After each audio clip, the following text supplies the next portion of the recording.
தேவனுடைய பரிசுத்த நாம சோஸ்திரமாக உன்னை வேறு யாருன்னா சாட்சி சொல்லணுமா? சாட்சி சொன்ன பிள்ளைகளுக்காக நம்ம ஜெபிக்கலாம். எங்கள் பரலோக தகப்பனே, இந்த அருமையான வேலைக்காக நன்றி செலுத்துகிறோம். சாட்சி சொன்ன நம்முடைய மகனை ஆண்டவர் ஆசீர்வதிங்க. இவருடைய வாழ்விலும் நீர் செய்த அதிசயங்கள், அற்புதங்கள், அதற்காக நன்றி செலுத்துகிறோம். விசுவாச பிள்ளைகள் ஒவ்வொருவரையும் உடைய அன்பு கரங்கள் ஒப்புடுகிறோம். அவருடைய கஷ்டங்களிலும் வேதனைகளிலும் கண்ணீர்களிலும் அவர்களோடு கூட நின்று தாங்கி வழி நடத்தியதற்காக சோஸ்தரிக்கிறோம்ப்பா. பிள்ளைகள் இன்னும் அதிகமாய் உயர்ந்து கத்தருக்குள்ளாய் ஜீவிக்க உதவிச்சேங்க. தேவைகள் எல்லாம் சந்திக்கும் கிருபை தாருங்க. இம்மட்டும் எங்களை பாதுகாத்து தகப்பன் தொடர்ந்து எங்களை பாதுகாத்துக் கொள்ளுங்க.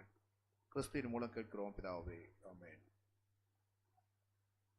நம்ம இன்னொரு நபருக்காக நம்ம ஜெபிக்க போகிறோம். ரவி அவர்களுக்காக நம்ம ஜெபிக்க போகிறோம்.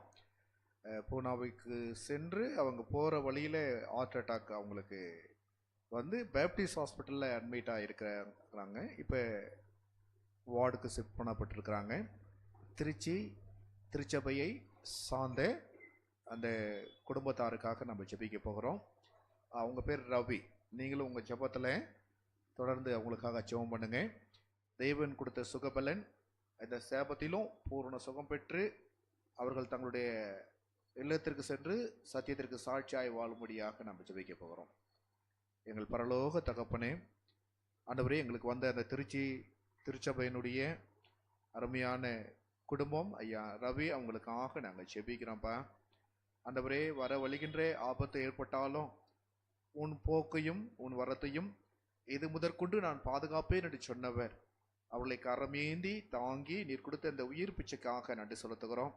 அவர்கள் மருத்துவமனையில் இருக்கின்ற பொழுது அவருடைய இதயம் பூர்ண சுகத்தோடும் பலத்தோடும் இந்த ஓய்வு நாளை ஆண்டவரே அவருடைய உள்ளங்கள் பூரித்து கொண்டாடும்படியாக நீங்கள் கிருபை தாருங்க. அவர்களோடு கூட இருங்க.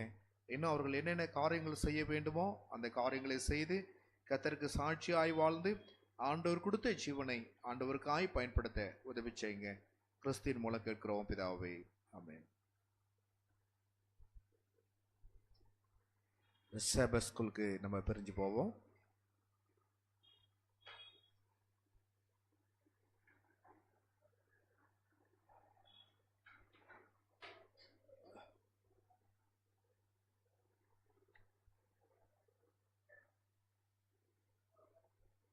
ஓகே, தேவனுடைய பரிசுத்த நாமத்திற்கு ஸ்தோத்திரம் உண்டாவதாக. இன்னைக்கு சேபஸ் ஸ்கூலுக்கு எடுக்கணும் அப்படின்னு தீர்மானமா இல்லை ஃப்ரீ டெஸ்டினேஷனா முன்குறிக்கப்பட்டிருக்கா அப்படின்னு எனக்கு தெரியல. ஆனாலும் இந்த சேபஸ் ஸ்கூலில் உங்களுக்கு முன்பாக நான் எடுக்க வந்திருக்கிறேன்.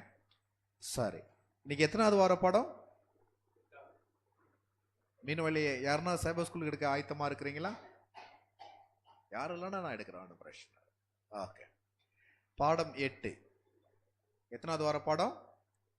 8வது வார பாடம்.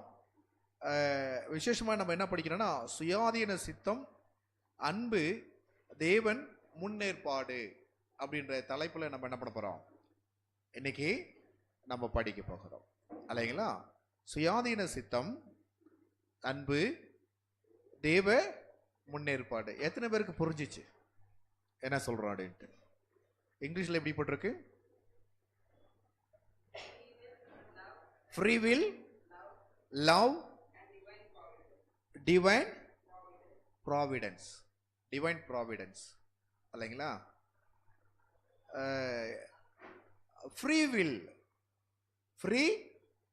ஃப்ரீனா என்ன? இலவசம். அப்ப ஆண்டவர் இலவசமா நமக்கு நீ என்ன வேணாலும் செய், ஏன்னா அவர் தானே உருவாக்குனாரு. we were created by God தானே. அவர் உருவாக்கி அவருக்கு தகுந்த மாதிரி என்ன பண்ணல, அடிமை போல உருவாக்காம இலவசமாய் அவர் உருவாக்கின மனிதனுக்கு எதையும் தேர்ந்தெடுக்கின்ற உரிமையை என்ன பண்றாரு ஆண்டவர் ஃப்ரீயா கொடுக்கிறார். ஆனால் அதுக்கு பேர் ஃப்ரீ வில், அதாவது சுயாதீன சித்தம் அப்படின்னு நம்ம பார்க்கிறோம். அப்ப எந்த ஒரு காரியமா இருக்கட்டும், சரியா இருக்கட்டும் தவறா இருக்கட்டும், இந்த உலகத்தில் நம்முடைய வாழ்விலே ஏற்படுகின்ற எந்த ஒரு நிகழ்வையும் ஆண்டவர் என்ன பண்றாரு? தேர்ந்தெடுக்கின்ற உரிமையை ஆண்டவர் நமக்கு கொடுத்திருக்கிறாரு. ஏன் அப்படி அந்த உரிமையை நமக்கு கொடுத்தாரு அப்படின்னா, அதுக்கு காரணம் முழுவதும் என்னங்களா? அன்பு. ஏன் அப்படின்னா, நான் என்ன வேணாலும் திருமணம் பண்ணலாம், நான் என்ன வேணாலும் தீர்மானம் பண்ணலாம். ஏன்னா இன்னைக்கு அநேகருடைய தீர்மானம் எப்படி இருக்கு அப்படின்னா, அதனால வருகின்ற பாடுகள் கஷ்டங்கள் இருந்தாலும் நம்முடைய தீர்மானம் எப்படிதான் இருக்கும்? தவறான இதுக்கு மேலதான் நம்ம என்ன பண்ணுவோம், நம்முடைய தீர்மானம் இருக்கும். அப்ப ஆண்டவர் நான் எடுக்கின்ற இந்த தீர்மானம் சரியா தவறாய் என்பதை சொல்றாரு. ஆனா என்னை கட்டாயப்படுத்தி அந்த தீர்மானத்திற்குள்ளாக என்னை அடிமைப்படுத்துகிறவர் யார்? கிடையாது, ஆண்டவர் கிடையாது. இல்ல ஆண்டருடைய கட்டளைக்கு நீங்க கீழ்ப்படியணும், ஆண்டருடைய சித்தத்தை நீங்க என்ன பண்ணணும், அப்படியே செய்யணும் அப்படின்னு அவர் கட்டாயப்படுத்துகிறவர் அல்ல. வேதம் அதுக்கு தெளிவா சொல்லுது. என்ன அப்படின்னா, ஆண்டவர் நம்முடைய கரங்களிலே நாம் என்ன செய்யணும் அப்படின்றத கொடுத்திருப்பதையும் நம்ம நம்ப முடியும், நம்ம பார்க்க முடியும். அது மாத்திரம் அல்ல, தேவன் முன்னேற்பாடுகளை என்ன பண்றாரு?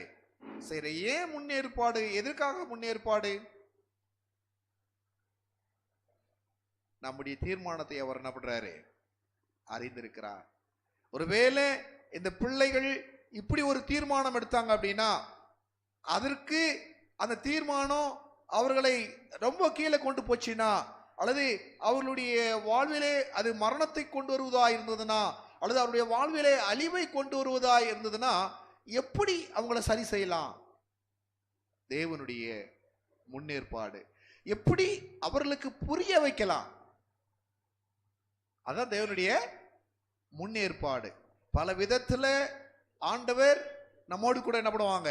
இடைப்படுவாங்க, நாம் தீர்மானங்களை நாம் எடுக்கின்ற பொழுது. இன்னைக்கு தலைப்பு என்ன அப்படின்னு நம்ம பார்த்துட்டோம். மனன வசனம் பார்க்கலாமா? மெமரி வேர்ட்ஸ் நம்ம பார்க்கலாமா? அதில் போட்டிருக்கு, என்னிடத்தில் உங்களுக்கு சமாதானம் உண்டாகும் பொருட்டு இவைகளை உங்களுக்கு சொன்னேன். ஏன் ஒரு தீர்மானம் எடுக்கிறேன்னா, அந்த தீர்மானம் சமாதான கேடு உண்டாக்குறதுக்கும் என்ன பண்ணலாம்? சான்சஸ் நிறைய இருக்கு. நான் எடுக்கிற தீர்மானம் நான் விரும்புறேன், ஆனா அது அடுத்தவங்களுக்கு என்ன இல்லை, விருப்பத்திற்கு ஏதுவா இருக்காது, அடுத்தவங்களுக்கு பாதிப்பை ஏற்படுத்தும். இன்னைக்கு நம்ம நிறைய பேர் அப்படிதான் பாக்குறோம். ரோட்ல வண்டி ஓட்டுறானுங்க, பாக்குறீங்க இல்லையா? ரோட்ல 2 வீலர் 4 வீலர் 3 வீலர் அல்லது அதுக்கு மேல வீலர், இவன் 2 வீலரை ஒரே வீல்ல ஓட்டிட்டு போவான், பார்த்துருக்கிறீங்களா? அவன் கீழே விழுந்தா என்ன நடக்கும்?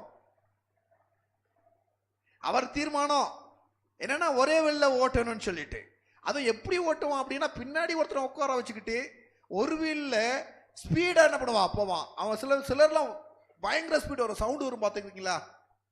அந்த சவுண்ட்லேயே அலறும், ரோடே அலறும். முன்னாடி போறவனுக்கு கை ஓடாது, பின்னாடி போறவனுக்கு கை ஓடாது. ஒரு எல்போர்டு எதனா போச்சுன்னா என்ன ஆகும்? அப்ப இவனுடைய தீர்மானம் நான் வேகமா ஓட்டுறேன், ஆனா அது அடுத்தவனுக்கு என்ன ஆகுது? சமாதான கேடு உண்டாகணும் யோசனையே கிடையாது இன்னைக்கு இருக்கிற ஆளுங்களுக்கெல்லாம்.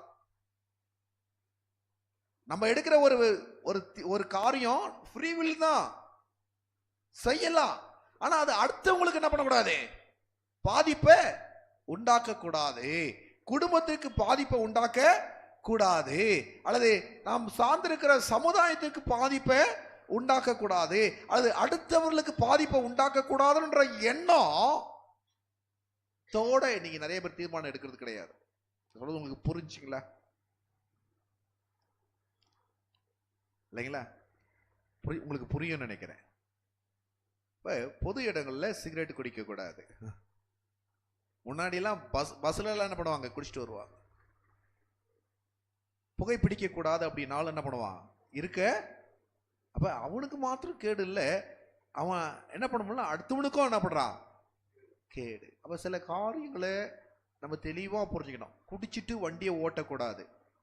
ஆனா இவன் தீர்மானம்னா குடிக்காம இருக்க முடியாது. இவன் குடிச்சிட்டு வண்டி ஓட்டினா என்ன ஆகும்? ரோட்ல அவன் வண்டி மாத்திரம் போகல, அப்படிதானே? நீ குடிச்சிட்டு உன் வீட்டுல வண்டி ஓட்டு, ஆனா சமாதான கேடு என்ன பண்ணும், அடுத்தவங்களுக்கு வந்துடும். அப்ப நம்ம தெளிவா புரியணும். வேதம் நமக்கு என்ன சொல்லி தரும்னா, சமாதானம் உண்டாகும் பொருட்டு. அப்ப நம்ம எந்த ஒரு காரியம் செய்தாலும், நம்ம எந்த ஒரு தீர்மானத்தை எடுத்தாலும், சுயாதீனம்னு சொல்லிட்டு நான் என்ன செஞ்சாலும் அது சமாதான கேடை உண்டாக்க கூடாது. அதனால தான் ஆண்டு சொல்றாரு, என்னிடத்தில் உங்களுக்கு சமாதானம் உண்டாகும் பொருட்டு இவைகளை உங்களுக்கு சொன்னேன். உலகத்தில் உங்களுக்கு உபத்திரவம் உண்டு, ஆனாலும் திடன் கொள்ளுங்கள், நான் உலகத்தை. அப்ப உபத்திரவம் உண்டு. நான் எடுக்கிற தீர்மானம் அநேகருக்கு உபத்திரவம் கொடுக்கும். அல்லது நான் எடுக்கிற தீர்மானம் தெய்வத்துக்குள்ளாக இருந்தா அநேக பிரச்சனைகளையும் என்ன பண்ணா எனக்கு கொடுக்கும். அதுதான் ஆண்டவர் என்ன பண்றாரு இங்க சொல்றாரு, உபத்திரவம். நான் எடுக்கிற தீர்மானம், the decision which I take, it can lead towards where? To tribulations. உபத்திரவம், பிரச்சனை, அப்படியும் நிறைய சான்சஸ் இருக்கு. அதனால ஆண்டவர் சொல்றாரு, எனக்காக நீங்க டிசிஷன் எடுத்தீங்கன்னா உங்களுக்கு உபத்திரம் வந்தா கவலைப்படாதீங்க, நான் உலகத்தை என்ன பண்ணிருக்கிறேன், நானே ஜெயித்திருக்கிறேன். நான் உலகத்தை ஜெயித்திருப்பதினாலே நீ எதை குறித்து கவலைப்பட வேண்டிய அவசியம் உனக்கு இல்லை அப்படின்னு வசனம் சொல்வதை நம்ம நம்ப முடியும், கேட்க முடியும். சரி, உலகத்தில் தேவன் செய்யப்படுவதை அவருடைய நடத்துதல் என்கிறோம் இல்லைங்களா? இப்ப எல்லாமே தேவனுடைய நடத்துதலா? இப்ப என்னென்னலாம் நடக்குதோ, ஏன்னா சில நிறைய இருக்கிறாங்க இல்லைங்களா, நம்ம போனோம்னா என்ன பண்ணுவாங்க, தேவனுடைய சித்தம்னுவாங்க, போகலன்னா அதையும் தேவனுடைய சித்தம் அப்படின்னுவாங்க. ஒன்று கிடைச்சிச்சுன்னா அது தேவனுடைய சித்தம் அப்படின்வாங்க, கிடைக்கலன்னா அதுவும் தேவனுடைய சித்தம்னுவாங்க. அப்ப நான் என்னுடைய கேள்வினா, நம்முடைய வாழ்வில் நடக்கிற ஒவ்வொரு செயலும் தேவனுடைய சித்தமா அப்படின்ற கேள்வியை உங்க முன்னாடி வைக்கிறேன். நீங்க என்ன பதில் கொடுக்குறீங்க?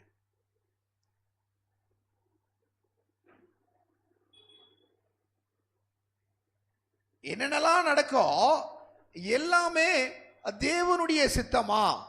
சொல்லுங்க.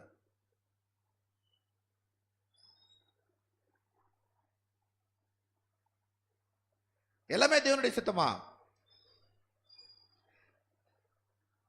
நான் எதுவுமே தீர்மானிக்கிறது கிடையாதா?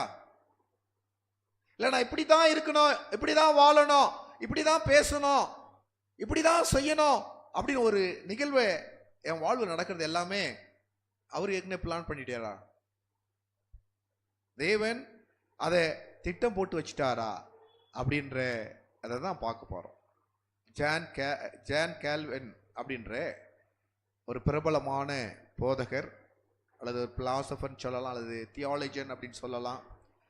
அவர் 15வது நூற்றாண்டுல ஒரு தத்துவத்தை வெளியே கொண்டு வந்தார், ஜான் கால்வின் அப்படின்ட்டு. என்ன அர்த்தம் அப்படின்னா, தத்துவம் என்னன்னா ப்ரீடெஸ்டினேஷன், முன்குறிக்கப்படுதல். முன்குறிக்கப்படுதல். அப்ப ஆண்டவர் என்ன முன்குறிச்சிட்டார் அப்படின்னா, if got selected me, there is no chance for me to what? Go away from God. புரியுதுங்களா? அப்ப என்ன ஆண்டவர் ஒன்ஸ் என்ன தேர்ந்தெடுத்துட்டார்னா எனக்கு அங்க தருணமே கிடையாது, நான் விழுந்து போறதுக்கு நேரா எனக்கு பரலோகம் தான். இதுதான் ப்ரீடெஸ்டினேஷன்ஸ் சொல்ல வர அடுத்து. ஆண்டவர் என்னை தேர்ந்தெடுத்தால், அதே போல இன்னொரு நபரை ஆண்டவர் தேர்ந்தெடுக்கலன்னா நேரா நரகம் தான். சரியா தவறா?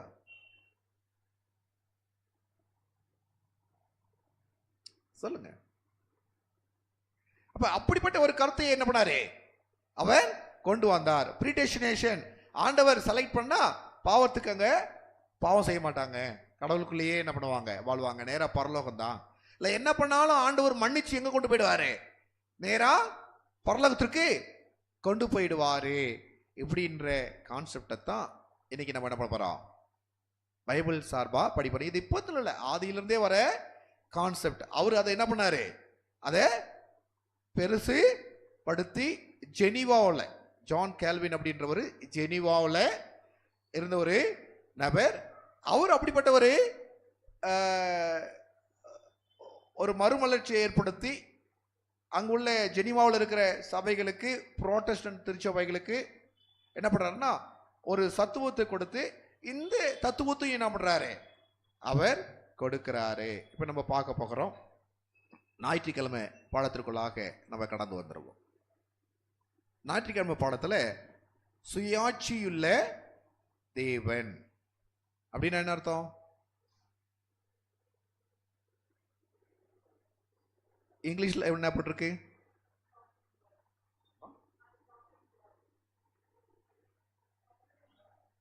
புரியல, சத்தமா சொல்லுங்க. சாவரின் காடு இல்லைங்களா? இங்க சுயாட்சி உள்ள அப்படின்னா அவர் ஆண்டவர், அவர் ஆளுகிறார். அவர் எப்படி ஆடுறாரு அப்படின்னா இதோட சொல்லலாம், அவர் என்ன நினைக்கிறாரோ அதை வச்சு அவர் ஆள்றாரு. அவர் யாருடைய பேச்சு என்ன பண்றதில்ல, கேட்கறது இல்ல. சுய ஆட்சி உள்ள தேவன். அவருக்கென்று ஒரு இடம் இருக்கு, அவருக்கென்று ஒரு அதிகாரம் இருக்கு. அந்த அதிகாரத்துக்குள்ள எல்லாரும் என்ன பண்ணணும், கட்டாயமா அவர் சொல்றதை கேட்கணும். அப்படியா சுயாட்சி உள்ள தேவன்? அப்படி அந்த அந்த மாதிரியா சுயாட்சி உள்ள தேவன் அப்படின்னு எடுத்துக்க முடியுமா? இங்க நம்ம தெளிவா புரிஞ்சுக்கும். ஆண்டவர் கட்டுப்படுத்துகிறார். இங்க ஒரு செயலை கொடுத்துருக்கிறாங்க. நம்ம இந்த ஞாயிற்றுக்கிழமை பாடத்தில் நீங்க பாத்தீங்க அப்படின்னா ஒரு போதகர் என்ன பண்றாரா, டீச் பண்ணிட்டு இருக்கிறார். ஆண்டவர் எல்லாவற்றையும் என்ன பண்றாரு, கட்டுப்படுத்துகிறார் அப்படின்னும் போது ஒரு பையன் என்ன பண்றான், ஒரு கேள்வி கேட்டிருக்கிறான். என்ன கேள்வி? பாட புஸ்தகத்தில் இருக்குது தான், நீங்க படிச்சிருப்பீங்க. ஆனாலும் என்ன பண்றேன் உங்களுக்கு நான் சொல்றேன்.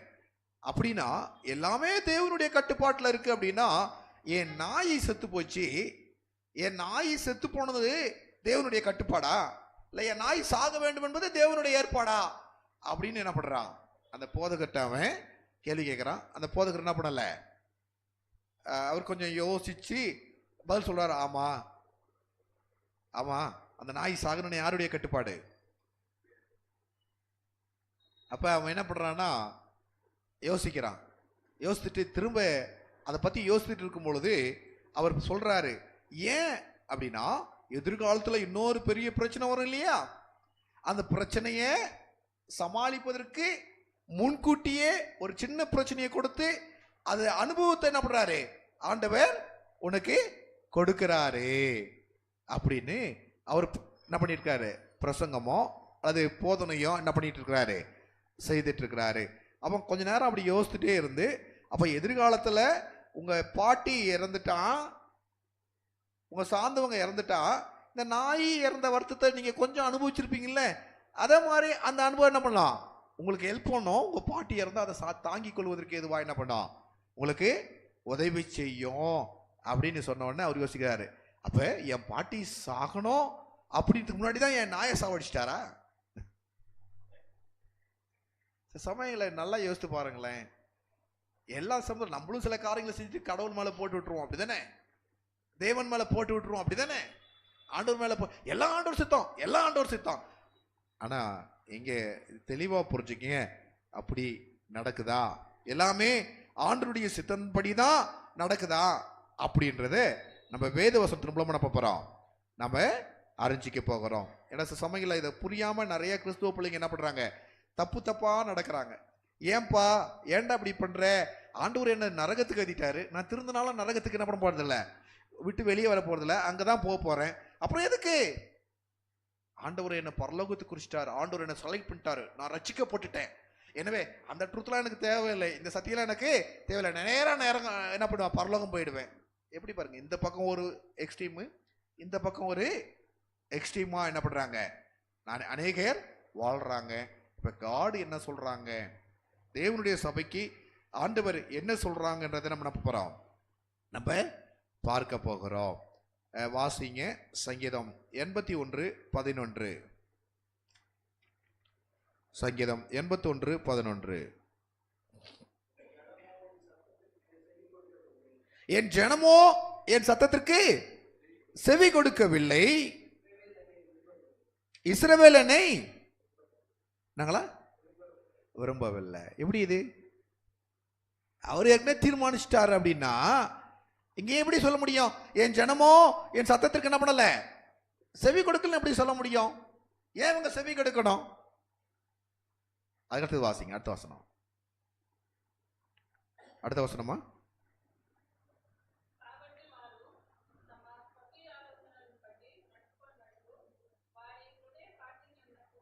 என்னங்களா புரிஞ்சுதா? ப்ரீடெஸ்டினேஷன், முன்குறித்தல். நம்ம தெளிவா ஒண்ணு புரிஞ்சுக்கணும். வேதம் சில காரியங்களை நமக்கு சொல்லுது. ஒருவேளை அவர்கள் இதயத்தின் கடினத்தை விட்டுவிட்டு தங்கள் யோசனையின்படியே நடந்தார்கள். தேவனுடைய சித்தமா? நீங்க செய்யறது எல்லாம் தேவனுடைய சித்தமா? நீங்க தேவன் இப்படிதான் இருக்கணும்னு ஆண்டவர் விரும்புறாரா? இல்ல. ஏன் அப்படின்னா உங்க இஷ்டத்துக்கு உங்க யோசனைக்கு என்ன பண்ணிடுறாரு? ஆண்டவர் சொந்தத்துல விட்டுறாரு. ஆனா நான் என்ன பண்றேன், எதனா ஒண்ணு செஞ்சுட்டு தப்பாயிடுச்சுன்னா இது ஆண்டவருடைய சித்தமா இருக்கும், ஏதோ ஒரு பாடம் கத்துக்கணும் அப்படின்றதுக்காக. சரியாயிடுச்சுன்னா இது தேவனுடைய சித்தம் இல்ல. சில சமயங்கள்ல ஆண்டவர் நீங்க கீழ்ப்படியாத பொழுது என்ன பண்றாருன்னா, நீங்க அதை விரும்புகிற பொழுது உங்க இஷ்டத்துக்கே விட்டுறாரு. என்ன வேணாலும் செய் அப்படின்னு விட்டுறாரு. உங்க யோசனைக்கே என்ன பண்றாரு? விட்டுறாரு. அதுக்கு அடுத்த வசனம் வாசிக்கலாமா?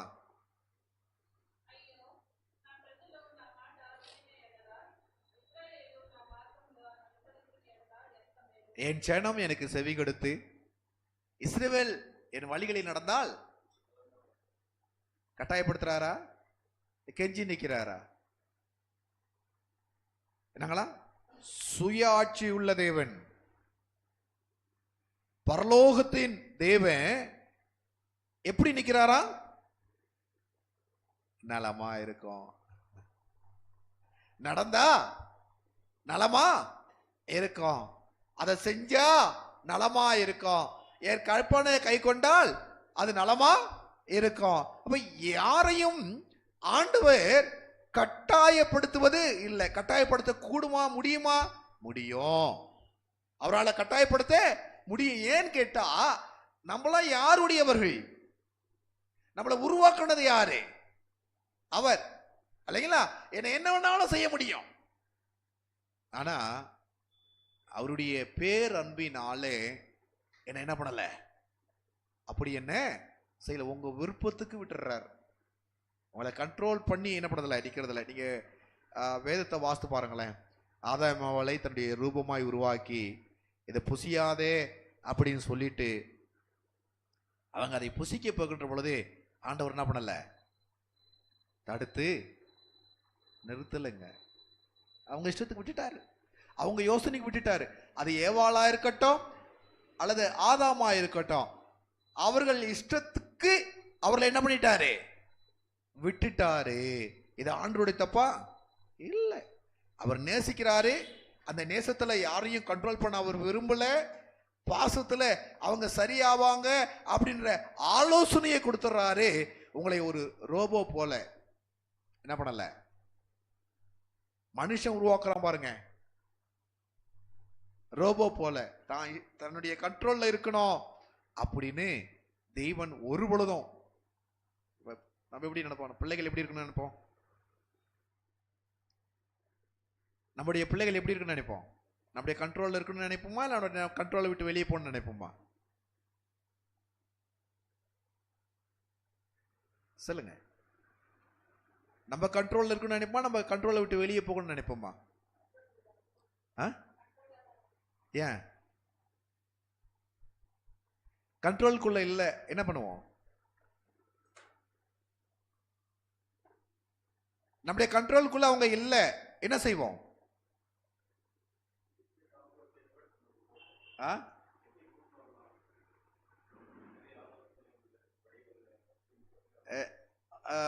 நார்மனியா சொல்றாரு, அவங்க நம்ம கண்ட்ரோல்ல இல்ல அப்படின்னா அவங்களுக்கு என்ன பண்ணுவோம்? ஆலோசனையை கொடுப்போம் இல்லைங்களா? ஜார்ஜ் என்ன சொல்றீங்க? ஃபர்ஸ்ட் புத்தி சொல்லி பார்ப்போம், அப்புறம் என்னம்மா சத்தமா சொல்லுங்கம்மா. அடிக்கணும், சாம அடிக்கணும். அப்ப புத்தி சொல்லி பார்ப்போம், இல்லைன்னா என்ன பண்ணுவோம்? அடிக்கணும். வேற யாருன்னா? என்னம்மா ஐயா, நம்ம பிள்ளைகளை நம்ம கண்ட்ரோல்ல வைக்க நினைக்கிறோம். அப்படி இல்லைன்னா கண்ட்ரோல் மீறிச்சுனா என்ன பண்ணுவோம்?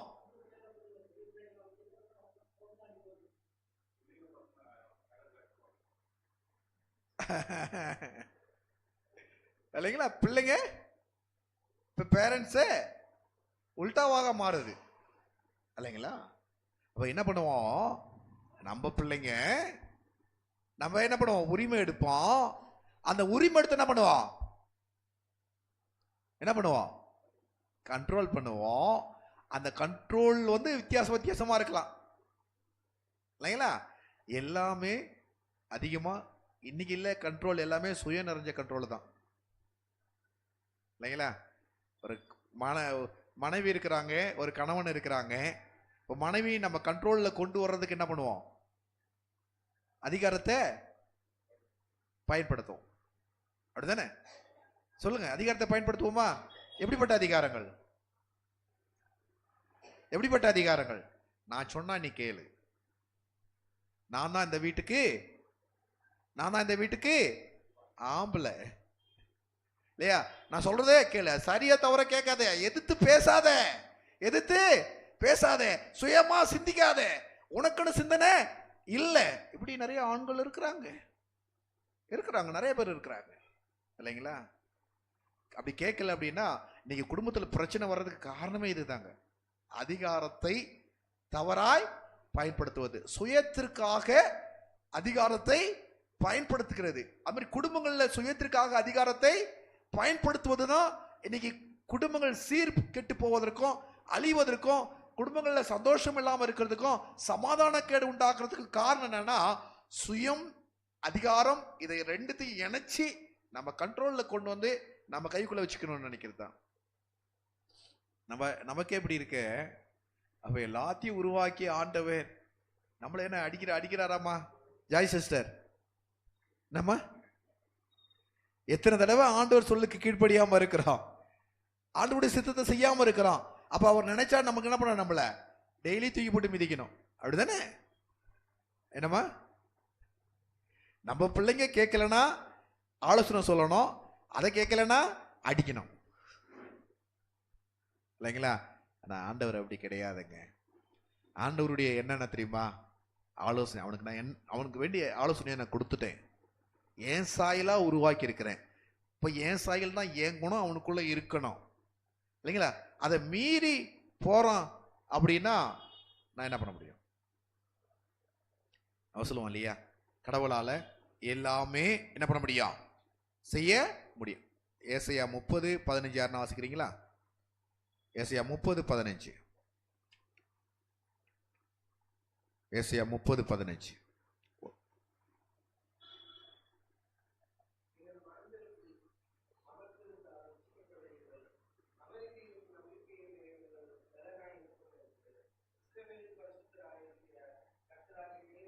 அண்ணன் சொல்ற, மனம் திரும்பி அமர்ந்திருந்தால். ஆனா இஸ்ரவேலுக்கு என்னாச்சு? நீங்கள் அப்படி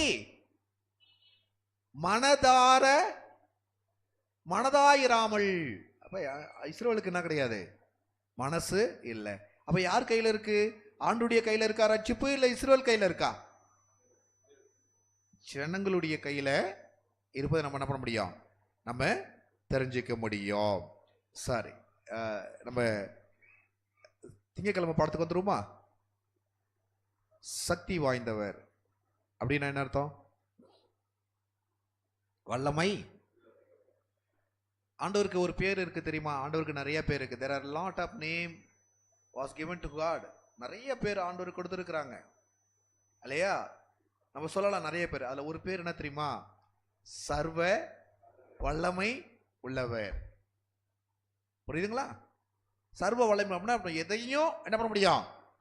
அவரால் செய்ய எதை வேணாலும், அவர் நினைக்கிறத எதை வேணாலும் என்ன பண்ண முடியும்? செய்ய முடியும். எல்லாம் கூடுமே. ஓகே, ஆகாதது ஒன்றும் இல்லையே. எல்லாம் என்ன பண்ண முடியும்? எல்லாம் அவரால கூடுமே. இப்போ என்னுடைய கேள்வி, அப்படியா? சர்வ வல்லமையுள்ள உள்ளா எல்லாமே அவர் செஞ்சிருவாரா? பதில் கொடுங்க. சர்வ வல்லமை உள்ளவர் அவரு. என்னங்க? சர்வை வல்லமை உள்ளவரா? அப்ப அவரால் எல்லாம் செஞ்சிருவாரா? அப்படி செய்யாதது எதனா இருக்காதா? என்னங்க?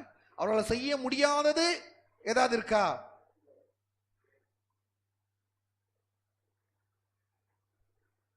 Sister Premakumari, God can do all things. Is there anything is there God cannot do?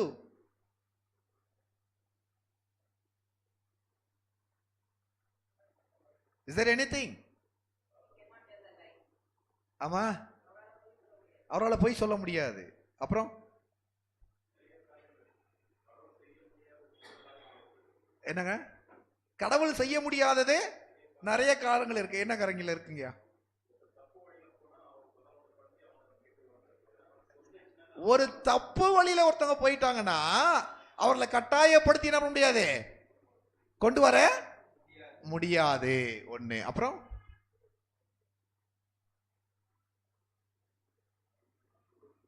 Next,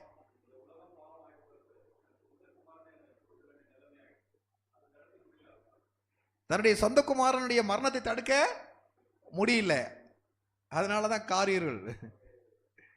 அப்படியா?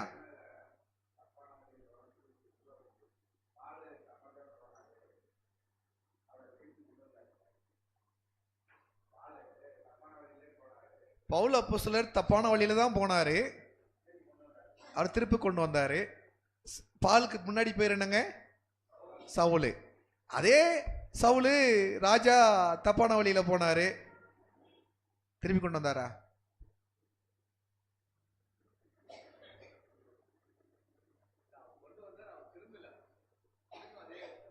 என்னங்க? எல்லாருக்கும் சான்ஸ், இந்த உலகத்துல பிறந்த எல்லாருக்குமே சான்ஸ் இல்லைங்களா? யாரா இருக்கட்டும், எல்லாருக்கும் சான்ஸ் கொடுக்கிறார் ஆண்டவர். எல்லாருக்கும் வேதத்தை எழுதி கொடுத்துட்டாரு, சான்ஸ் கொடுக்கிறாரு, தருணங்களை கொடுக்கிறாரு. தீர்மானம் பண்ண வேண்டியது யாரு? ஆண்டவரா நானா? என் வாழ்க்கையில தீர்மானம் பண்ண வேண்டியது யாரு? நாம தான்.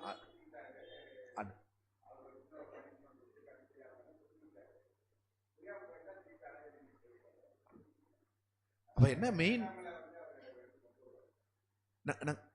புரிஞ்சுக்கிட்டா அத புரிஞ்சுக்கிட்டா இல்லைங்களா? அப்ப ஆண்டவர் எத்தனை சான்ஸ் வேணாலும் தருவாரு. ஆண்டவர் போய் கேட்கறாங்க, நான் எத்தனை தடவை மன்னிக்கணும்? 7-70 தடவைன்றாரு.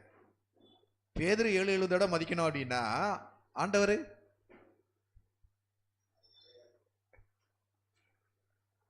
என்னங்களா? இப்ப நான் தான் தீர்மானம் பண்ணணும். நான் எத்தனை தடவை மன்னிப்பு பெற்று இருக்கிறேன், நான் இன்னும் மாறல அப்படின்னா அது என்ன பண்ணாது, நீடிக்காது. அதனாலதான் நம்ம வேதவசனத்துல நம்ம இன்னும் நிறைய வசனங்களை பார்க்க இருக்கிறோம். நம்ம இங்க வந்துருவோம், நம்ம சக்தி வாய்ந்தவர். அப்ப அவரால் சில காரியங்களுக்கு கூட முடியாதுங்க. ஒரு பாவி பாவத்தோடு வாழ்ந்தா அவனை ரட்சிக்க முடியாது. ரைட்டா தப்பா? ஒரு பாவி பாவத்தோடு வாழ்ந்தா அவனை ரட்சிக்க முடியாது. அப்பப்ப பனிஷ்மெண்ட் கொடுப்பாரு. அப்ப அவ்வளவுதானா?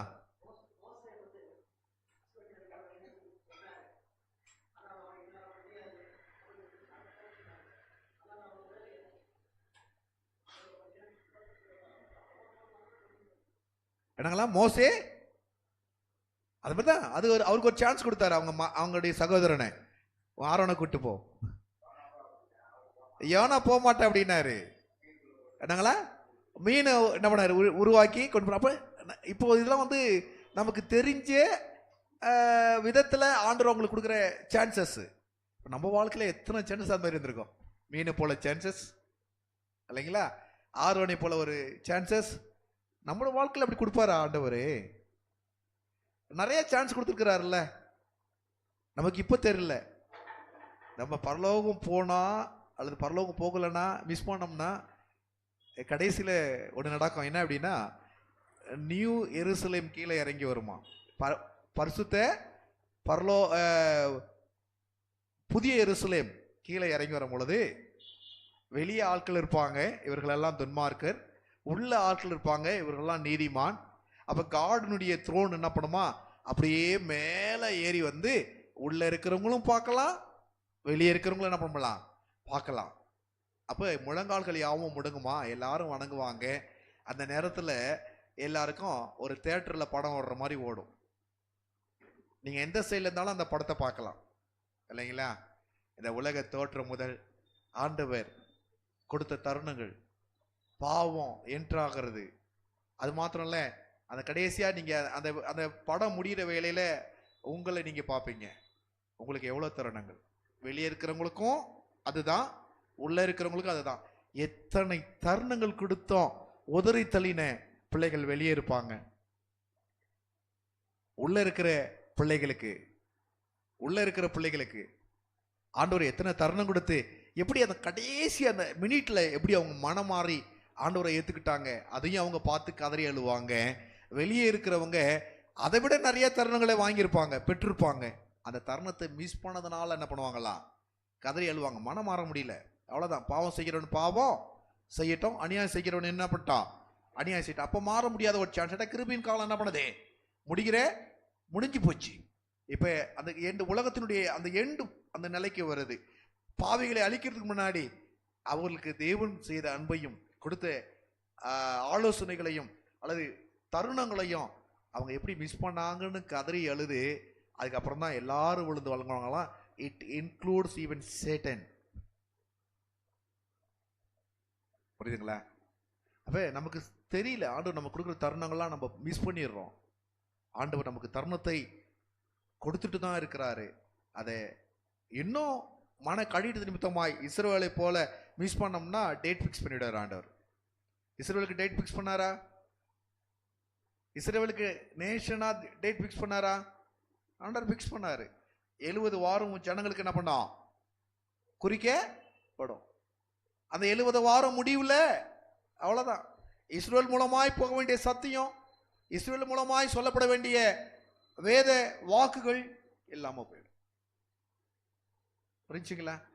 நம்ம குடும்பத்துக்கு டேட்டை பிக்ஸ் பண்ணா எப்படி இருக்கும், நமக்கு டேட் ஆண்டவர் பிக்ஸ் பண்ணா எப்படி இருக்கும், காலங்களை பிக்ஸ் பண்ணி இது வரைக்கும் தான் அப்படின்னா எப்படி இருக்கும்? ரொம்ப கவனமா என்ன பண்ணணும், நம்ம வாழணும். அவர் சக்தி வாய்ந்தவர், சர்வ வல்லமை உள்ளவர். ஆனாலும் அவரால் செய்ய முடியாத காரியங்கள் உண்டு. எப்படிப்பட்ட காரியங்கள் அப்படின்னா, ஒரு பாவி பாவத்தோடு வாழ்கின்ற பொழுது தருணங்களை மிஸ் பண்ண வேண்டது, அவனை ரட்சிக்க முடியாது. தருணங்களை மிஸ் பண்ணும்போது நான் சொல்ற வார்த்தையை சரியா புரிஞ்சுக்கணும். ஏடா இல்ல பாஸ்டர் ஆண்டவரால முடியாதுன்னு சொல்லிட்டாரு அப்படின்னு கிடையாது இல்லைங்களா? அந்த ரட்சிப்பை அவர் கையில வச்சுக்காம உங்க கையில கொடுத்துட்டு இவர் கெஞ்சி நிற்கிறார். நம்முடைய வாழ்வு நலமாய் மாறுவதற்கு நம்மிடமே கெஞ்சி நிற்கிறார். யாரு? ரட்சகர். ஏன் அப்படின்னா அவருக்கு பின்னாடி என்ன நடக்கும் என்பதை என்ன பண்ண முடியும், ஆண்டவரால பார்க்க முடியும். கெட்செமனே இயேசு கிறிஸ்து இல்லைங்களா? என்ன பண்ணார்? கெட்செமனேல ஜெபித்துக் கொண்டிருந்தார். அவருடைய ஜெபம் எப்படி இருந்தது? உம் சித்தம் இருந்தா இந்த பாத்திரம் என்னை விட்டு விலகி போகட்டும். என் சித்தம் இல்ல, உம் சித்தம் இருந்தால். தாங்க முடியாத பாரம், இந்த உலகத்தினுடைய பாவத்தை எல்லாவற்றையும் சுமந்தவராய் அதை தன்னுடைய தன்மேல இறக்கப்பட்டு இருக்கிறதுனால அவர் பாரம் தாங்க முடியாதவரா என்ன பண்ணாரு? கதறினார். சில காரியங்களை ஆண்டவரால கூடாது. ஏன் அப்படின்னா, ஒருவேளை கூடி இருக்கும் என்று சொன்னால் தன்னுடைய குமாரனை பா விடுப்பா, இந்த பாவிகளுக்காக நீ ஏன் போய் மறிக்கணும், அவங்க நீங்க என்ன சொன்னாலும் பாரு கேட்கல இல்லையா? 33 வருஷம் போராட்டம், அதுல மிக முக்கியமா 3 வருஷம் அவங்களுக்கு சொல்லி பார்த்தேன், அவங்க கேட்கல. அவங்களுக்காக நீ சாவுற, வெளியே வா, வேணாம் போ, நீ சாக வேண்டாம் அப்படின்னு எடுத்துருந்தா இருக்கும். என்னங்க, ரட்சிப்பே கிடையாது. புரியுதுங்களா? அப்ப ஆண்டவர் சில காரியங்களை அனுமதிக்கிறார் அப்படின்னா அதுக்கு பின்னாடி காரணம் இருக்கும். அது பெரிய ரட்சிப்பை என்ன பண்ணா கொண்டு வரும். கிறிஸ்துவனுடைய பாடை ஆண்டவர் அனுமதித்தார், அதன் மூலமாக ரட்சிப்பு வந்தது.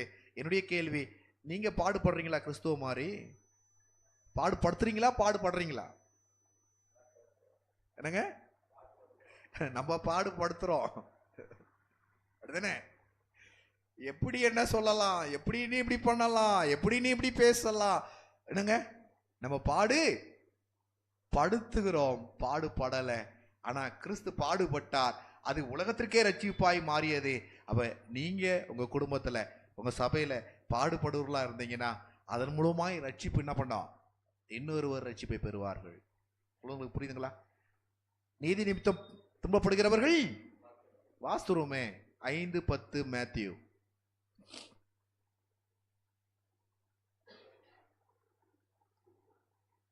கொஞ்சம் வாஸ்தலமா? நீதி நிமித்தம் துன்பப்படுகிற தண்ணியரோ பரலோக ராஜ்யம் வருது. அப்படின்னாங்களா? என்ன பண்ணணும்? என்ன பண்ணணும்? பாடுகள் படணும். இந்த பாடுகள் என்ன பண்ணோம்? அடுத்தவங்களுக்கு பிரயோஜனமா இருக்கோ இல்லையோ, எனக்கு பிரயோஜனமா இருக்கும். நான் அடுத்தவங்களை உபத்திரப்படுத்தினா எனக்கும் ஆபத்து, அடுத்தவங்களுக்கும் ஆபத்து. சமத்துல நான் பாடுபடுவதை பார்க்கின்ற பொழுது, ஸ்தேவான் அப்படின்ற ஒருவர் இருந்தார். பைபிள்ல வாசிக்கிறீங்களா? ஸ்தேவான் யாருன்னு தெரியுமா? பரிசுத்த ஆவியை பெற்றவர். அவர் மேல கல்களாய் வந்து கொட்டுது, அடிபடுது. ஆனா அவர் கண்ணை திறந்து எங்க பாக்குறாரு? பரலோகம் திறந்திருக்கிறத பாக்குறாரு. உபத்திரவத்தின் மத்தியில் தாங்க பரலோகத்தை பார்க்க முடியும். உபத்திரவத்தின் மத்தியில பரலோகத்தை பார்க்கலாமா, பார்க்க முடியாதா? அங்க ஸ்தேவான் பரலோகத்தை பார்க்கிறாரு. கல்லு, எத்தனை கல்லு மேல வந்ததுன்னு பார்க்கல. அது கருங்கல்லா செங்கல்லா என்ன கல்லுன்னு பார்க்கல. எங்கெங்கெல்லாம் ரத்தம் வருதுன்னு என்ன பண்ணல அவர் பார்க்கல. யார் யாரெல்லாம் அடிக்கிறாங்க அப்படின்னு பார்க்கல. அவர் அவ்வளோ வேதனை மத்தியிலும் பரலோகத்தை பார்த்தாரு. பரலோகம் திறந்திருக்கிறது. மனுஷகுமாரன் சிங்காசனத்துல இருக்கிறத பார்க்கிறார், வலது பரிசத்துல வீட்டு இருப்பதை பார்க்கிறார். உபத்திரவத்தின் மத்தியில் தாங்க ஆண்டவரை நம்ம பார்க்க முடியும். அதை மிஸ் பண்ணோம் அப்படின்னா கஷ்டம்தான். உபத்திரவம் நமக்கு வேண்டும். அந்த உபத்திரம் மூலமா நம்மளும் ரட்சிக்கப்படுவோம், அடுத்தவங்களும் என்ன பண்ணுவாங்க? ரட்சிக்கப்படுவாங்க. அவருடைய உபத்திரம் யாரு மனம் திரும்புதலுக்கு காரணமாச்சு தெரியுமோ? யார் மனம் திரும்புதலுக்கு காரணமா இருந்தது? சவுல். சவுல் என்கின்ற பவுல் மனம் திரும்புவதற்கு அதுவும் ஒரு ரீசனா இருந்தது. ஏண்டா சவுல் தான் காரணம் ஸ்தேவான் கொல்லப்படுவதற்கு. அவர் தான் வஸ்திரத்தை காத்தன, அவரே சொல்றாரு. அவன் சாவதற்கு யாரு ஒரு காரணம்? சவுல் ஒரு காரணம். ஆனா யாரு காரணமா இருந்தாங்களோ அவர்கள் மனம் திரும்புவதற்கு ஆண்டவர் ஸ்தேவானை சாகடிச்சாரு. அப்படி சொல்லட்டுமா? ஸ்தேவானுடைய பாடு மரணம் இன்னொரு நபர் எழும்பி உலகம் முழுசும் சத்தியத்தை கொண்டு போவாரு அப்படின்னு இருந்ததுனால ஸ்தேவான் தைரியமா என்ன பண்ணாரு? மறிச்சார். புரியுதுங்களா? அப்ப நீங்க பாடுகளை ஏத்துக்கணும், அடுத்தவருடைய வார்த்தைகளை பொறுத்து கொள்ளணும். அடுத்தவங்க நம்மளை கேலி பண்றாங்களா, கிண்டல் பண்றாங்களா, வேதனைப்படுத்துறாங்களா, துன்பப்படுத்துறாங்களா, இதெல்லாம் என்ன பண்ணணும்? உடனடியா பதில் கொடுத்துடணும். அப்படியா? இல்லைங்க. ஸ்தேவான் மரித்தார், அது பவுலை எழுப்பியது. நீங்கள நானும் உபத்திரப்பட்டோன்னா நம்மளை பார்த்து யார் எழும்புவா? அநேக பவுல்கள் என்ன பண்ண முடியும்? எழும்ப முடியும். ஆனா அது என்ன பண்ணல? இல்ல. வேதம் சொல்லுது, இடரல் வருவது கூடாத காரியம் எவனால் இடரல் வருகிறதோ அவனுக்கு. அப்ப இடரல் நம்மளால பொறுத்துக்க முடியாது. அந்த இடரலுக்கு உடனே நான் பதில் கொடுக்கிறோம் அப்படின்னா அது அநேகர் இடையில விழுவாங்க. நான் காரணமாயிடுறேன், என் ரட்சிப்பை நான் என்ன பண்ணிடுறேன்? இழந்து போறேன். இப்ப சபையில இருக்கிறோம் அப்படின்னா சாதாரண காரியம் கிடையாது. இது தேவனுடைய சபை, தேவன் இருக்கின்ற இடம், தேவன் கண்காணிக்கின்ற இடம். இதுல நம்ம என்ன பண்ணக்கூடாது? யாரும் இடலாம் பாதிப்பா இருக்கக்கூடாது. உபத்திரம் வந்தா அதை ஏற்று தைரியமா ஆண்டவரை பார்க்கின்ற அந்த அனுபவத்தை என்ன பண்ணணும்? பெறணும். அதுதான் இந்த லெசன்ல நம்ம என்ன பண்றோம்? நம்ம பார்க்கிறோம். சரி, அடுத்த நாள் லெசனுக்கு வந்துருமா? அடுத்த நாள் லெசன் என்ன? தேவனில் அன்பு கூறுவதற்கு. அப்ப அவர் சர்வ வல்லமை வாய்ந்தவர். செவ்வாய்க்கிழமை பாடத்துக்கு நம்ம வந்துட்டோம். அவர் சர்வ வல்லமை நிறைந்தவர். அது மாத்திரமல்ல, அது அவரை வந்து நம்ம முழுமையா புரிந்து கொள்வதற்கு என்ன பண்ணாது? நம்ம பகுத்தறிவு நமக்கு பத்தாது. ஒருவர் மனப்பூர்வமாய் தம் மீது அன்பாயிருக்க வேண்டும் என்று தேவன் தீர்மானிக்க முடியாது. மனப்பூர்வம் என்றால் செய்யாத வேண்டாத என்பதை அடுத்தவர் தீர்மானிக்காமல் செய்வதாகும். யாரும் இது செய்யாத சொல்லாத அப்படின்னு சொல்ல வேண்டிய அவசியமே இருக்கக்கூடாது. நானா என் உள்ளத்துல என்ன பண்ணணும், நான் தீர்மானிக்கணும். வாசிங்க மத்தேயு 22:37, Matthew 22:37.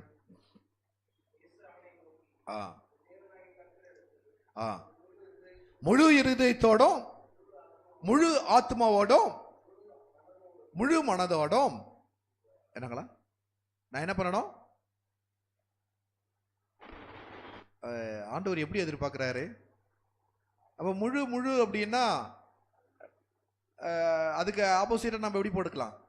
அரை அரைன்னு போட்டுக்கலாமா? அரை குறை போடலாமா? எத்தனை பேர் அரை குறை மனதோடு அன்புக்கு இருக்கிறோம்? இப்படி கேட்கிறமே, எல்லா மனைவிகளும் கணவன் மேல முழு மனதோடு அன்பு கூறுறாங்களா? சொல்லுங்க. என்னங்க கேட்டது கேள்வி புரிஞ்சிச்சா? அப்புறம் கடவுள்கிட்ட போவோம் இல்லைங்களா? எல்லா மனைவிகளும் கணவன் மேல முழு அன்போடையா முழு மனதோடைய அன்பு கூறுறாங்க. சொல்லுங்க. யாருமே பேச மாட்டீங்க. வீட்டில் போனா நான் பார்த்துக்கிறேன், பரவாயில்ல சொல்லுங்க.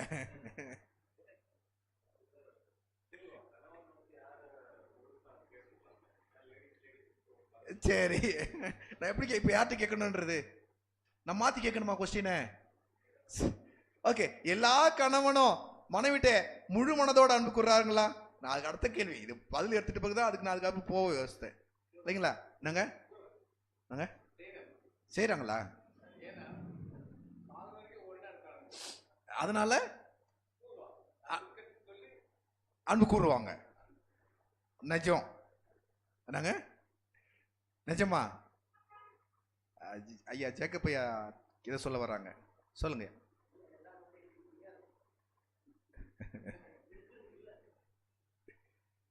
இல்ல அப்படின்ற பதில் வருது. எங்க பக்கத்துல சவுண்ட் வந்த மாதிரி இருந்தது. யார்கிட்ட? ஐயா சொன்னாங்களா? ஈசா எதனா பதில் சொன்னாங்களா? என்ன சொல்லுங்க. எல்லாரும் இருக்க முடியுதா? நீங்க சொல்லுங்கம்மா. உண்மையிலாமா நீங்க அன்பு கூறுறீங்க? அப்படியே பயபக்தியா, கணவன் மேல பயபக்தி, எப்பா இவ்வளோ பயபக்தி, அப்படியே நேசிக்கிறேன் அப்படியம்மா? பதில் சொல்லுங்க. எல்லா நேரத்துல அப்படி இருக்க முடியாது இல்லைங்களா? எதிர்த்து பேச ஆரம்பிச்சிருவாங்க யாரா இருந்தாலும் சரி, அப்படிதானே?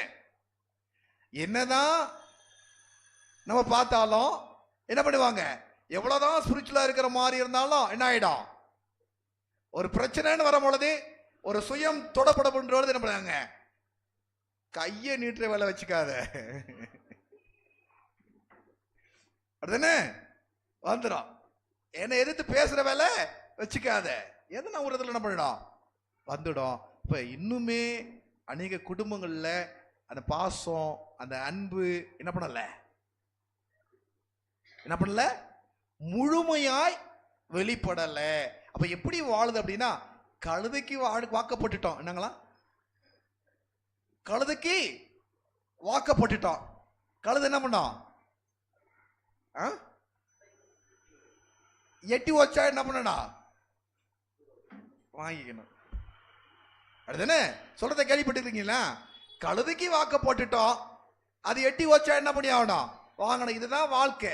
அப்ப இன்னைக்கு அநேக குடும்பங்கள் எப்படி போயிட்டு இருக்கு அப்படின்னா, சமரசத்துல போயிட்டு இருக்கு. நீ அப்படி இருந்துக்கோ, நான் இப்படி இருந்துக்கிறேன். என்ன மாத்த முடியாது ஜாய் சிஸ்டர். என்ன ஜாய் சிஸ்டர் சிரிக்கிறாங்க, உங்க பேர் வந்தோடனே சிரிக்கிறீங்களா? என்னங்க, என்னை யாராலையும் மாத்த முடியாது. வேத வசனமே உங்களை மாத்த முடியலன்னா உங்க வீட்டுக்காரர் எப்படிங்க மாத்துவாரு? எல்லாருக்கும் சொல்றேன், வேத வசனமே மாத்த முடியலன்னா எப்படி உங்க மனைவி உங்களை மாத்துவாங்க? சொல்ல உங்களுக்கு புரிஞ்சுச்சிங்களா? அப்ப ஆண்டவர் எப்படி எதிர்பார்க்கிறாரு அப்படின்னா, அறகுறையா. இன்னைக்கு அநேக அறகுறை தான் எங்க போயிட்டு இருக்கு, ஆண்டவரை நேசிக்கிறேன், ஆண்டவரை நேசிக்கிறேன். எதனா கஷ்டம் வரும்போது, எதனா பாடு வரும்போது, எதனா வேதனை வரும்போது, ஆண்டவர் இருக்கிறீங்களாப்பா, சந்தேக குரல் எழுப்புவது. ஆனா ஆண்டவர் எப்படி எதிர்பார்க்கிறார் அப்படின்னா, எப்படி நேசிக்கணுமா அப்படின்னா, நீங்க உங்களை விட்டா எங்களுக்கு யாரும் இல்லை, நீங்க என்ன செஞ்சாலும் சரி, நீங்க என்ன அடிச்சாலும் சரி, நீங்க என்ன அடிச்சாலும் சரி, உன் மேல அன்பு கூறுவேன். பாஸ்டர் எதை சொல்ல வராங்க? To love God, there is a state of maturity that we have to reach. அது அந்த ஸ்டேட் வரத்துக்கு you have to, the starting base என்னன்னா உலகத்துக்கு லவ் பண்ணும். பட் நீங்கள் சொன்னீங்கல்ல circumstances எல்லாம் வரும். Now one of the greatest example in the Bible is the story of Job.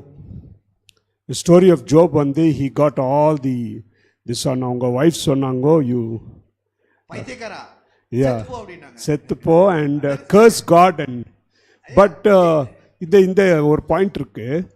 He told no, we get good things from God.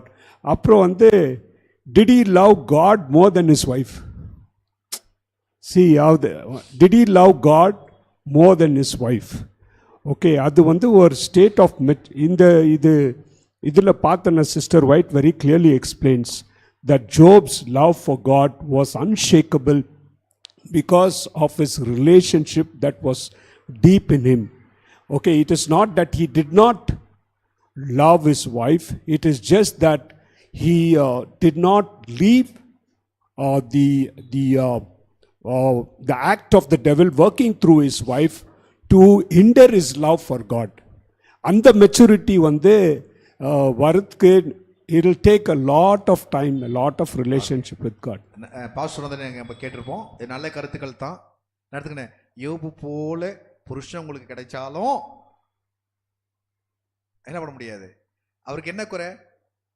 யோபுக்கு பெரிய அந்தஸ்து, சாப்பாடு குறை கிடையாது, எல்லாமே சமுதாயத்தில் அந்தஸ்தா இருந்தாரு. அப்படிப்பட்ட மனுஷன் கிடைச்சும் என்ன சொன்னாங்க இந்த அம்மா? ஏன் ஜீவனோட இருக்கிற, என்ன பண்ண, எல்லாமே போயிடுச்சு. இவ்வளவு உத்தமம் தானே, நீ இவ்வளவு உத்தமமா இருந்தா எல்லாமே போயிடுச்சு. தேவனை தூஷித்து என்ன பண்ண, உயிரை. ஜோப மாதிரி புருஷன் யாருக்கும் கிடைக்க போறது இல்லை. ஆனா ஜோபு மனைவி மாதிரி கிடைக்க எல்லாருக்கும் சான்சஸ் இருக்கு.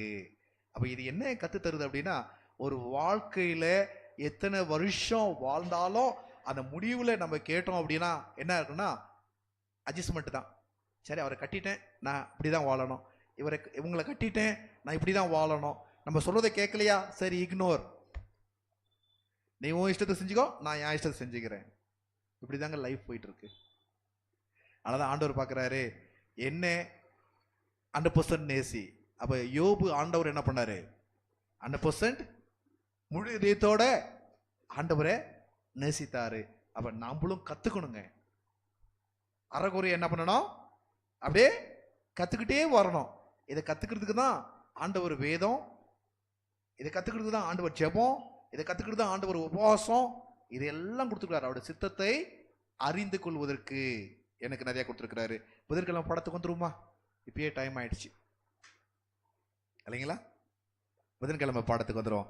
தேவனுடைய லட்சிய சீர்படுத்துகின்ற சித்தம் என்னங்களா?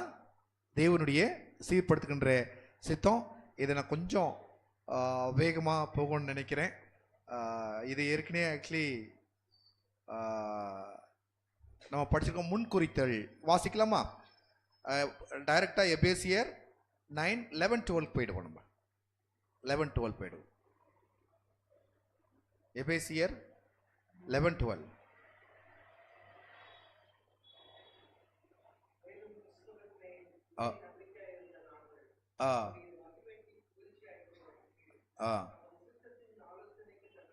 அவருடைய சித்தத்தின் ஆலோசனைக்கு தக்கதாக எல்லாவற்றையும் அவருடைய தீர்மானத்தின்படியே முன்குறிக்கப்பட்டு கிறிஸ்துவுக்குள் அவருடைய சுதந்திரமாகும்படி தெரிந்து கொள்ளப்பட்டோம். நாம் என்ன பண்ணப்பட்டிருக்கோம்? நாங்கள் முன்குறிக்கப்பட்டிருக்கிறோம் இல்லைங்களா? நம்ம ஏற்கனவே இதை பார்த்துட்டு வந்துட்டு இருக்கிறோம். இது மெயினாக என்னன்னா, சிலர் ரட்சிப்புக்கும் சிலர் ஆக்கினைக்கும் முன்குறிக்கப்பட்டிருக்கிறாங்களா?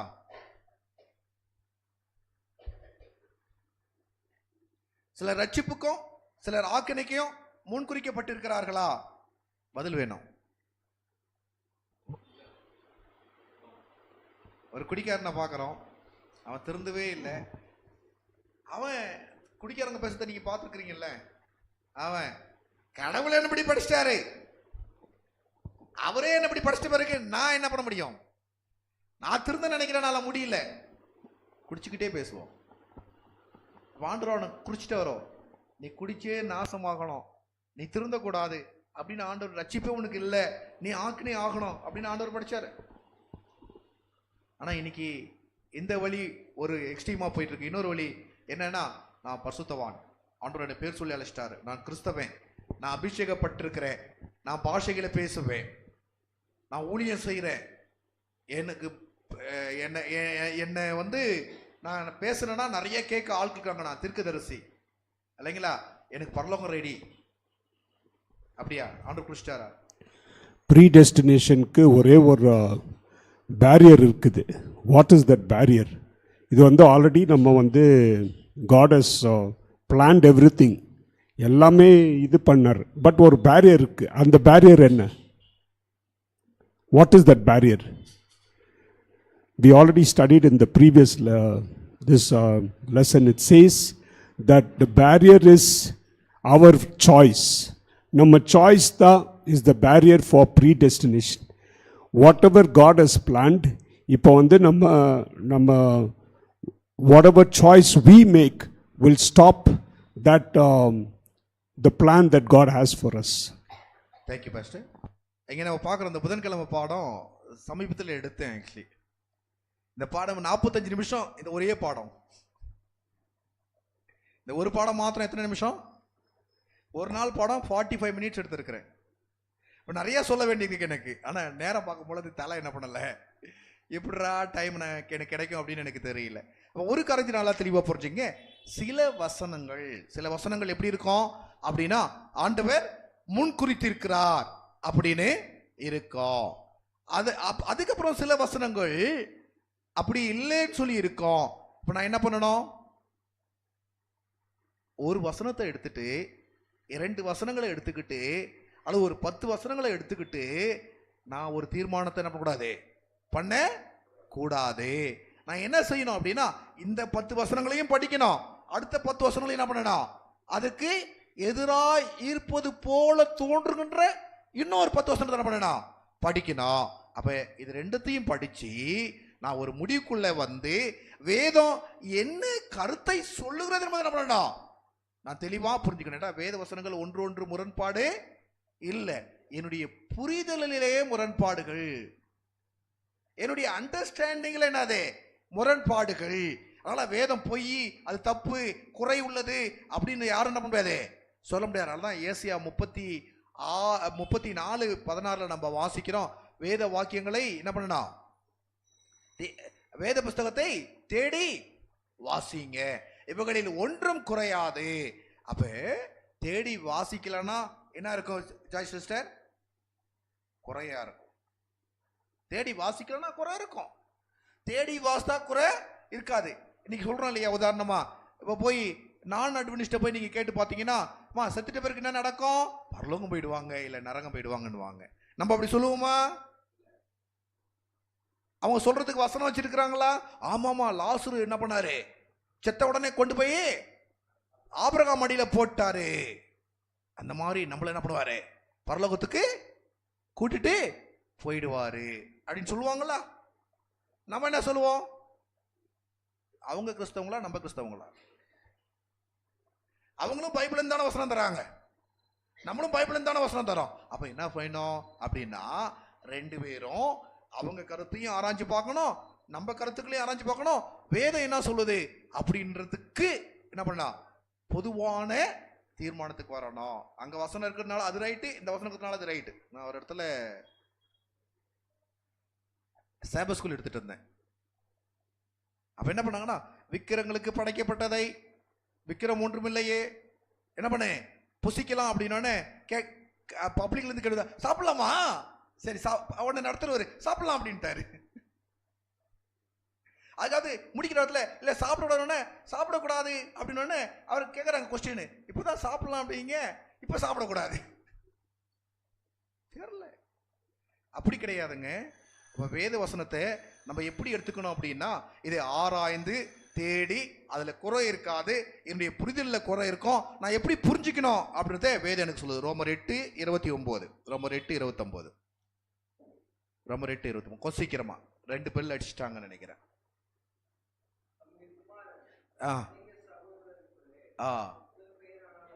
இருக்கும் பொருட்டு தேவன் எவர்களை முன்னறிவித்தாரோ அவளை தம்முடைய குமாரனுடைய சாயலுக்கு ஒப்பாக முன்குறித்திருக்கிறார். ஒன்ஸ் தேவன் குறிச்சிட்டார் அப்படின்னா என்ன பண்ண முடியாது, வெளியே வர அப்படியா? வேத வசனம் சொல்றத நம்ம என்ன பண்ணுவோம், இன்னும் யோசித்து பார்த்தோம் அப்படின்னா வாசிக்கலாம். எபேசியர் இப்ப வாசிங்க, எபேசியர் 1:11.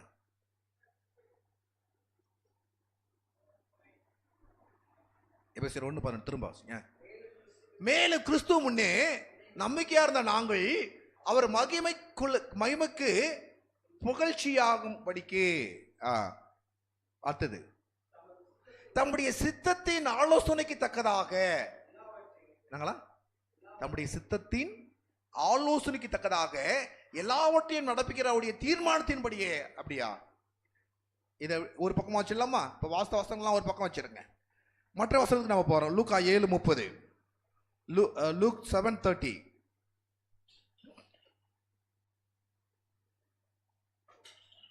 லூக்கா 7:30. அவராலே ஞானஸ்தானம் பெறாமல் தங்களுக்கு கேடுண்டாக தேவனுடைய ஆலோசனையை தள்ளிவிட்டது யாரு? ஆண்டுடைய சித்தம் என்ன? அவர்களும் அவர் தாமதிக்கிறார் என்று சிலர் எண்ணுகிறபடி தன்னுடைய வருகை குறித்து அவர் தாமதமா இல்லை. அவருடைய சித்தம் என்ன? எல்லாரும் ரட்சிக்கப்படணும். அதுதான் அவருடைய லட்சியம், அதுதான் அவருடைய சித்தம். ஆனா என்ன நடக்குது? அப்படி நடக்கல. ஆண்டவர் என்ன பண்றாரு? அவர் சீர்திருத்த பார்க்கிறாரு. ஐயோ, நான் சொன்ன இவன் கேட்கலையே, எப்படி இவனை சீர்திருத்த? அவருடைய சீர்திருத்த சித்தம் எனக்குன்னா அவங்க ரட்சிப்புக்குள்ள வரணும். ஆனா என்ன பண்ணாங்க? அவங்க பரிசேயரும் நியாய சாஸ்திரிகளுமே என்ன பண்ணாங்க? அவருடைய ஆலோசனையை தள்ளிட்டாங்க. அப்ப யார் கையில இருக்கு? ஆண்டவர் தீர்மானிக்கிறாரா அல்லது யார் தீர்மானிக்கிறா? அல்ல ஒரு சிலருக்கு ஆண்டவர் தீர்மானிக்கிறாரு, இன்னொரு சிலருக்கு ஆண்டவர் தீர்மானிக்கலையா? எல்லாருடைய வாழ்விலும் தீர்மானத்தை நான் தான் எடுக்கணும். என் ரட்சிப்பு என்னுடைய தீர்மானம். அப்படி இல்லைன்னா அவர் தீர்மானம் நான் எடுக்கலன்னா எப்படி அவர் எனக்கு தண்டனை கொடுக்க முடியும்? புரியுதுங்களா? அவர் தானே தீர்மானம் எடுத்தாரு. ஒரு ஸ்டூடெண்ட் டீச்சர் சொல்றாங்க நீ எக்ஸாம் எழுதக்கூடாது அப்படின்றாங்க. எக்ஸாம் எழுதுனா என்ன நடக்கும்? ஃபெயில் ஆயிடுவாங்க. இப்போ ஃபெயில் ஆயிட்டவன அந்த டீச்சர் போட்டு அடிச்சா என்ன ஆகும்? என்ன ஆகும்? டீச்சர் நீ தான் சொன்னேன் என்ன எக்ஸாம் எழுத வேணான்ட்டு, நான் எழுதல, நான் ஃபெயில் ஆயிட்டேன், நான் ஃபெயில் ஆனதுக்கு நீ ஏன் அடிக்கிற? கேட்போமா கேட்க மாட்டோமா? அவர் தீர்மானிக்கிறார் அப்படின்னா அந்த தீர்மானம் நான் ராங் ஆயிட்டேன் அப்படின்னா அவர் எப்படி எனக்கு தண்டனை கொடுக்க முடியும்? முடியாதுல்ல. அப்ப என்ன அர்த்தம்? என் ரட்சிப்புக்கு நான் அவர் தீர்மானத்தை நான் எடுக்கின்ற பொழுது அது சரியா தவறான அவர் சொல்றாரு. சரியா எடுத்தனா ரட்சிப்பு, சரியா எடுக்கலனா ஆபத்து. அப்ப நான் எடுக்கிற தீர்மானத்துக்கு நான் தான் என்ன பண்ணணும்? பாடுகளை அனுபவிக்கணும். அடுத்து இருக்கலாம் 13:34 கொஞ்சம் சீக்கிரமா. லூக் 13:34.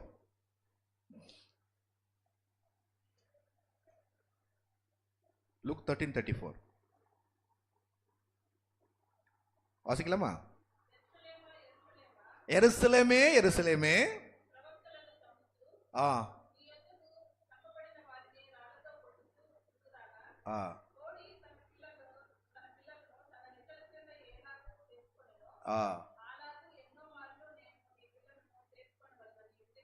என்னங்களா என்னங்களா வேதம் சொல்லுது, எருசலேமே எருசலேமே தீர்க்கதரிசியை கொலை செய்து உன்னிடத்தில் அனுப்பப்பட்டவர்களை கல்லெறிந்தவளே, கோழி தன் குஞ்சுகளை தன் சிறுகள் மேல் கீழே கூட்டி சேர்த்து கொள்ளும் வண்ணமாய் நான் எத்தனை தடமா யாருக்குது? எத்தனையோ தரம் யாருக்கு? நமக்கு. எருசலேமுக்கு மாத்திரம் இல்லைங்க, நமக்கு நம்ம ஒவ்வொருவருக்கும் எத்தனையோ தரம் ஆண்டவர் கொடுக்கிறாரு. ஒவ்வொரு பாவிக்கும் எத்தனையோ தரத்தை ஆண்டவர் கொடுக்கிறாரு. தவற விடக்கூடாது. ஆனா எத்தனையோ தடவை உன் பிள்ளைகளை கூட்டி சேர்த்துக் கொள்ள மனதா இருந்தேன். உங்களுக்கோ என்னங்க, கோழி பார்த்துருக்கிறீங்களா? கோழி வளர்க்குறவங்களுக்கு தெரியும். அது அவையம் காத்து அந்த கோழி குஞ்சு வந்த உடனே அதை அப்படியே கூட்டிட்டு போவோம், சாப்பிட சொல்லி தரோம், கூட்டிட்டு போவோம். எதனா பருந்து கிருந்து காக்கா வந்துச்சுன்னா என்ன பண்ணோம்? சட்டையை விரிச்சு எல்லாம் வந்து உள்ள பூந்துக்கும் இல்லைங்களா? எத்தனை தடவை பருந்து வந்தாலும் அத்தனை தடவை என்ன பண்ணோம்? கோழி பாதுகாக்குமா பாதுகாக்காதா? என்னைக்குன்னா சொல்லுமா, போப்பா அப்படி விட்டுடுமா? சில கோழிலாம் நான் பார்த்துருக்கிறேன். அந்த பருந்து வரும்போது இந்த கோழி ரொம்ப தூரம் பறக்க முடியாது, ஆனா பறந்து என்ன பண்ணும், இது பறந்து போய் அதை விரட்டும். எத்தனை தடவை வேணாலும் பரவாயில்ல, எத்தனை தடவை வந்தாலும். கோழி நான் வேலைக்கு போனேன்னு சொல்லாது. கோழி சொல்லுமா, நான் வேலைக்கு போறப்ப உன் வேலையை நீ பார்த்துக்கோ, எனக்கு தூக்கமா இருக்கு, உன் வேலையை பார்த்துக்கோ அப்படின்னு சொல்லுமா? நாங்களா கோழி ஒரு பொழுதும் சொல்லாதுங்க. எத்தனை தடவை வந்தாலும் அத்தனை தடவை என்ன பண்ணோம்? பாதுகாக்கும். மனுஷன் வேணா சொல்லலாம், பலவீனமா இருக்குப்பா, எனக்கு தூக்கமா இருக்கு. இப்பெல்லாம் மொபைல்ல நீங்க பாருங்களேன், மொபைல்ல பாருங்களேன், ஒரு கை குழந்தைய கீழே போட்டுட்டு இந்த அம்மா மொபைல் பார்த்துருப்பாங்க. அது அழுவுதா, என்ன தேவை, எது தேவை, அதெல்லாம் கண்டுக்கவே என்ன பண்ணாது, கண்டுக்காது. மனுஷன் வேணா அப்படி இருக்கலாம், ஆனா கோழி அப்படி இருக்கிறது இல்லைங்க. அதனாலதான் ஆண்டவர் அந்த இடத்துல கோழியை பயன்படுத்துறாரு. எத்தனை தடவை வேணாலும் அசராம தன்னுடைய பிள்ளை குட்டி கோழி பாதுகாக்க அது என்ன பண்ணும்? அசராம செய்யும். இதே தான் ஆண்டவர் தனக்கு கோழியை ஒப்பிடுறாரு. அந்த மாதிரி நானும் உன் பிள்ளைகளுக்கு அசராம பாதுகாக்கணும்னு நினைக்கிறேன். ஆனா என்ன பண்ணல, யாருக்கு மனது இல்லையா? வேதம் சொல்லுது, அவளுக்கோ உன் பிள்ளைகளுக்கோ மனம் இல்லாமல் போனது. புரிஞ்சுதுங்களா? அப்ப இது என்ன அர்த்தம்? நான் மனசு வைக்கணுங்க என் ரட்சிப்புக்கு, நான் மனம் திரும்புக்கு நான் வைக்கணும். எல்லாத்தையும் கடவுள் மேல, அது கடவுள் சித்தம், கடவுள் சித்தம், கடவுள் பார்த்துக்குவாரு, என்ன இப்படிதான் கடவுள் உண்டாக்குனாரு, நான் அப்படிதான் இருப்பேன் அப்படின்னு கடவுள் மேல போட்டு தப்பிக்க நினைக்கிறோம். கிடையாதுங்க.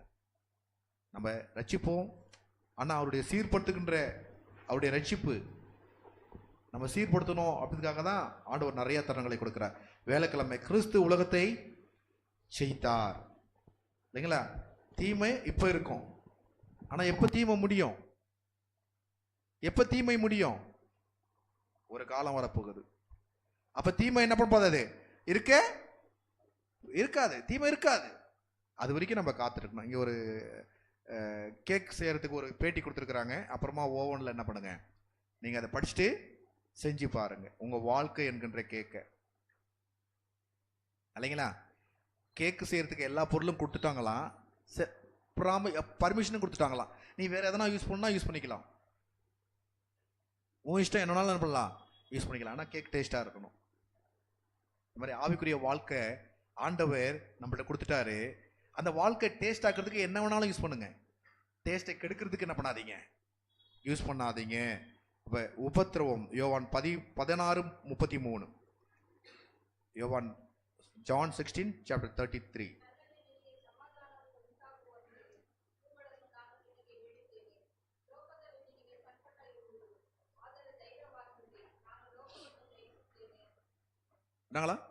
என்னிடத்தில் உங்களுக்கு சமாதானம் உண்டாக பொருட்டு இவைகளை உங்களுக்கு சொன்னேன். இதுதான் மெமரி டெக்ஸ்டா நம்ம என்ன பண்ணோம், நம்ம படித்தோம். நான் இந்த உலகத்தை என்ன பண்ணியிருக்கிறேன், ஜெயிச்சிருக்கிறேன். உங்களால் ஜெயிக்க முடியுமா? அட்லீஸ்ட் நீங்க ஜெயிச்சாதாங்க உங்களுக்கு ரட்சிப்பு. அதுக்குனாச்சும் போராடுங்க. இந்த உலகத்தை ஜெயிச்சு அதை பண்ணி இதை பண்ணி ஒன்றும் என்ன பண்ண போதில்லை, சாதிக்க போறது இல்லை. அவர் உலகத்தை ஜெயிச்சு கொடுத்துட்டாரு கையில். ஏன் ரட்சிப்புக்கு நான் தான் என்ன பண்ணணும், போராடணும். ஏன் போராட்டம் யாரோட? ரத்தத்தோடும் மாமிசத்தோடும் இல்லை, பொல்லாத வானமண்டல ஆவிகளோடு கூட எனக்கு போராட்டம். அப்ப எனக்கு உபத்திரம் வருகின்ற பொழுது என் ஆண்டவர் என்னை தூக்கி எடுத்துருவாரு. இப்போ இப்படி வச்சுக்குமே, சின்ன பிள்ளைகளை பார்த்துருக்குறீங்களா? மேலே ஏறி ஜம்ப் பண்ணும் என்னங்க, அந்த மாதிரி சின்ன பிள்ளைய பார்த்துக்கிறீங்களா? அப்ப நீங்க என்ன பண்ணுவீங்க? என்ன நடக்கும், நான் பிடிக்கலன்னா என்ன நடக்குன்னு பிள்ளைக்கு தெரியாது. யாருக்கு தெரியும்? நமக்கு தான் தெரியும். அப்படிதானே? சமத்துல பயமா இருக்கும். அது ஜம்ப் பண்ணும் பொழுது என்ன பண்ண பயமா இருக்கும்னா, நானும் சொல்லிடுவேன், ஜம்ப் பண்றேன்னா என்கிட்ட சொல்லிட்டு ஜம்ப் பண்ணு. நீ மான்னு ஜம்ப் பண்ண, நான் வேற ஏதோ ஆலோசனையில இருந்து நான் விட்டுட்டு நான் என்ன ஆகும் தெரியுமா? உங்களுக்கு புரியுதுங்களா? நமக்கு தெரியும். நம்ம எப்படின்னா, யாரோ ஒரு ஆள் இருக்கிறாங்கன்னா நம்ம ஜம்ப் பண்ணுவோம். யாரும் இல்லைன்னா ஜம்ப் பண்ணுவோமா? நம்ம ஜம்ப் பண்ணும் போதெல்லாம் கடவுள் நம்மளை பிடிக்கணுமா? அப்படி பிடிச்சிட்டானா நான் தான் 1008 எவ்வளோ தகுந்த வந்தாலும் ஜம்ப் பண்ணுவேன்னு. புரியுதுங்களா? அப்போ நான் ஜம்ப் பண்ணும் பொழுது, ஆவிக்குரிய வாழ்க்கையில் நடக்கின்ற பொழுது, நான் தவறுனாலும் அதை பற்றி எனக்கு கவலை, நான் கீழே விழுந்தாலும் அதை பற்றி எனக்கு கவலை இல்லை. கடவுள் என்னை பார்த்துக்குவாரு அப்படின்னு மாத்திரம் இல்லை, நான் கீழே விழுந்தாலும் பரவாயில்ல. நாங்கள் ஆராதிக்க தேவன் எங்களை தப்பு வைக்க, நம்முடைய விசுவாசம் உபத்திரவத்தை எப்படி வரணுமா? நாங்கள் ஆராதிக்கிற தேவன் 3:17 தானியேல்.